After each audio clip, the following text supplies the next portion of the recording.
You can see him as the rapper on Gilmore Girls. Ever heard of it? And also, he was on Law and Order. Ever heard of it? And did not die. Give it up. Give it up for Joe Hernandez-Kolski.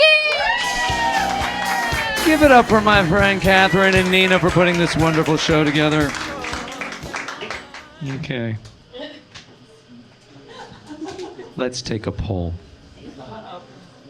This Saturday night, former bantamweight champion Aljamain Sterling will be taking on up-and-comer Youssef Zalal at UFC Vegas 116. Who wants to watch some UFC fights with me? Yeah! Who would rather do anything else?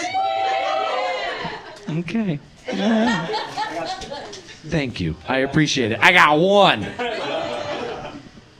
Check again at the end. Hi, my name is Joe Hernandez-Kolski. I am from the city of Chicago. I take my street cred a little too seriously. But it's only because I am proud of where I grew up. I grew up in a tough neighborhood. Where I grew up, I could have easily joined a gang if I wasn't so heavily involved in dance, poetry, and musical theater. Yes. Señoras y señoras, damas y caballeros, he, she's, theys, and gays. I am a theater kid. Always have been, always will be. I grew up on a theater stage and a dance floor. I used to work as a club dancer, but that's a whole other story. Dancing was my number one form of exercise for many years. But as you get older, you know, the nightclub hours don't really work with your sleep routine, do they? So I had to find something new. And also, I didn't feel balanced.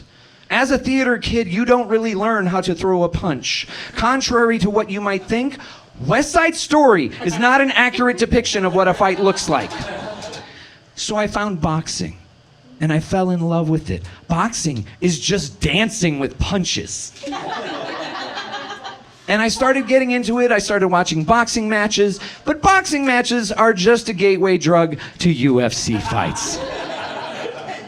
Mixed martial arts speaks to me. Now, okay. Mixed martial arts is the sport. UFC is the name brand. Okay? This is the only time in my life I will ever quote Joe Rogan.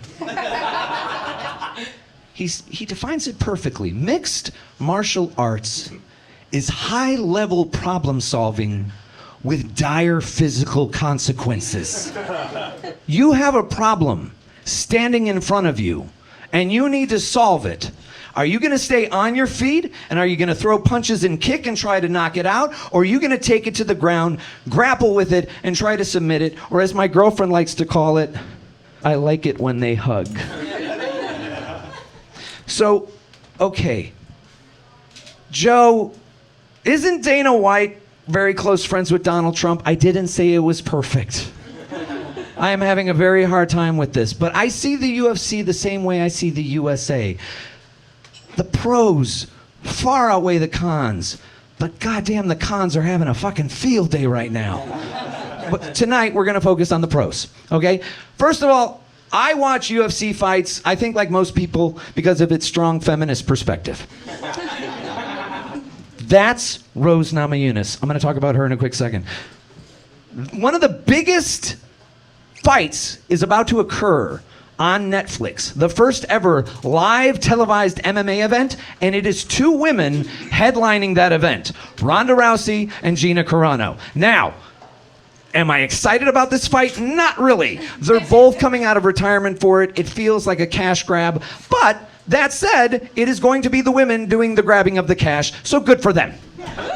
Now, this woman here, Rose Namajunas, she was one of the UFC is like any other business. They get you invested in the personal stories. And Rose came from a really hard background, and I'm gonna get emotional about it. Like, she talks openly about her assault growing up and how she used MMA as a tool to get through it and to use her aggression.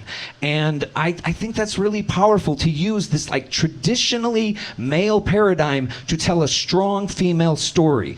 When she started in the UFC, she used to have long hair, and they used to talk about how pretty she was. So she shaved it all off. And then when she gets into the octagon, every time she says her mantra over and over again. I am the best. I am the best. And you will see her like saying it under her breath as she's about to start to fight. This woman is Joanna Jędrzejczyk. She bullied her leading up to the fight. Then she knocked her the fuck out. It was awesome. So as much as I love the part of UFC fights about the ability of women to be aggressive and visceral and connected, I also love the fact that, yes, in a patriarchal world, men can be emotional once we've beaten the shit out of each other. Look at that! This is not uncommon. Men will very often get emotional after a fight. Just this past weekend, a dude openly cried and said, I dedicate this fight to my mother who died while I was in training camp. This dude lost, that dude won, and that dude went to encourage him. Is this UFC or is this maybe Heated Rivalry Season 2? I don't know. But that's what excites me. Oh, wait, okay. I also love it because es muy internacional. All right, there are over 80 countries represented, and on any given night, you will hear Chinese, Russian, Portuguese, Spanish, sometimes English. These are my motherfuckers right here. That is Yair Rodriguez, that is Alexa Grasso, and that is Brandon, babyface assassin Moreno. He doesn't kill babies, he's a babyface assassin. But this is Que Viva Mexico. All right, also, it's inspiring. That's Justin Gaethje. Every time he wins, he takes a jump off the top of the octagon. Some days you're flying high. Some days you're kissing canvas. That is also Justin Gaethje. He is now currently the lightweight champion, which reminds you, as Jennifer Lopez once told us, never, never, never give up. Leon Edwards, fighting to be champion for 8 years, he won the title in the last 10 seconds of the 5th and final round. I fucking love it. And this is the only time I will ever quote this asshole. But you'll see why. There's no talent here. This is hard work. This is an obsession. Talent does not exist. We are all equals as human beings. You could be anyone if you put in the time. You will reach the top, and that's that. I am not talented. I am obsessed. He's also a white male, but we'll ignore that. We've all had those days. And what I love about this is, oh, can you see it? I mean, that's GSP. That's George St. Pierre. He's one of the most incredible fighters of all time. One of the things that I really relate to are the life lessons in it.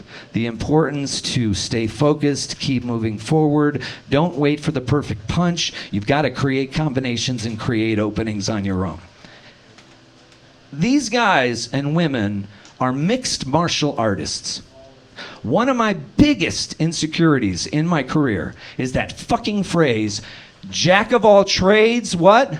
Master. What a terrible phrase. As somebody who makes a living as an actor, / poet, / comedian, / host, / my fucking wrists if I don't book another gig, I have struggled with this phrase my entire career. But in today's world, and there is nobody that shows this better than UFC fighters and mixed martial arts fighters, you have to be able to adapt. You have to be able to figure out your opponent. No matter what they're throwing at you, you have to be able to adjust your plan and adapt to what the situation calls for.